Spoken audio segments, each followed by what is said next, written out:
Morning, sir. I'm Jamie Guzman, your student nurse from Manila Botanic College, and I'll be your nurse from 7 a.m. to 4 p.m. And your attending physician has ordered me to assess your neurological system. So I will be touching some parts of your body. So may I ask for your consent for this assessment, sir? Yes, okay, sir.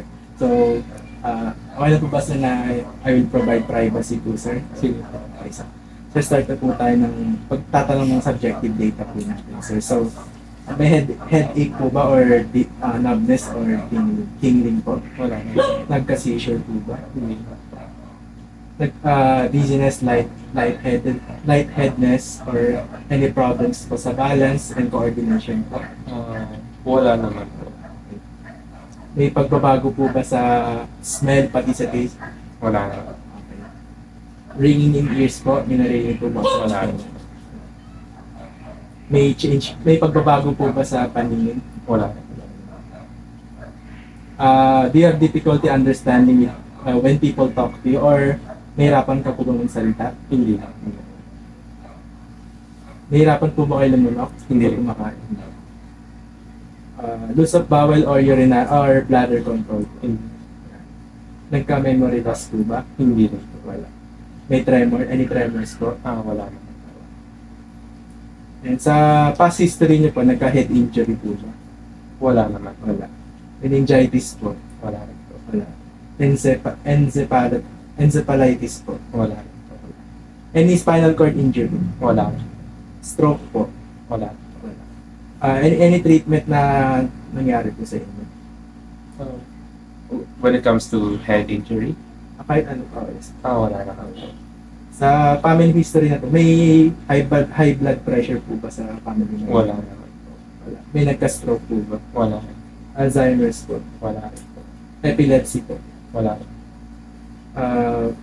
Brain cancer po? Wala rin. And sa Huntington-Chorea po, may nagkaroon po? Wala naman. Sa lifestyle nyo naman po, sir, may mga gamot po ba iniinom or mga maintenance? Ay, wala po. Wala. Smoking po, sir. No po. Wearing of seatbelts, headgear. During, Sa lifestyle nyo po. yes po. Tapos, daily diet po. I eat 3 times a day naman. Yes.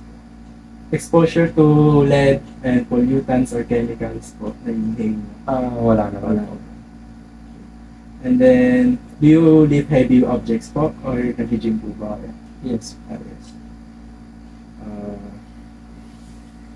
Ano po yung usual activity sa daily living mo po? Usually naman ay walk, pinaka-madalas. Sir, so itong mga data na na-collect ko is confidential po siya sa physician and then sa akin po, sir.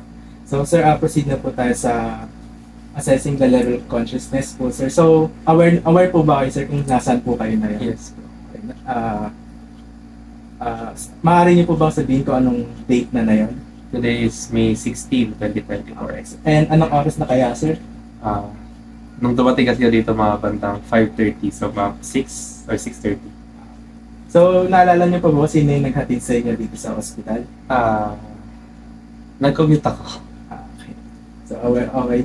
So, since pagkapasok ko dito sa room ng patient, open naman yung eyes niya. So, based sa Glasgow Goma Scale, nakascore siya ng 4 points. And then sa verbal naman po, since aware yung patient natin, he answers my questions naman. So, we give him 5 score. And then, so sa motor, sir, pwede ipisilin niyo yung kamay ko. Kahit saan. Kahit saan. Sir, so, can you kindly raise your eyebrows po, sir? Ay, both. Eyebrows po. Eyebrows. Okay. So, since nag-o-obey yung patient natin sa mga motor commands, 6 ang kanyang score. So, total of 15 points ang patient natin sa Glasgow Goma Scale, which is the patient is alert and conscious.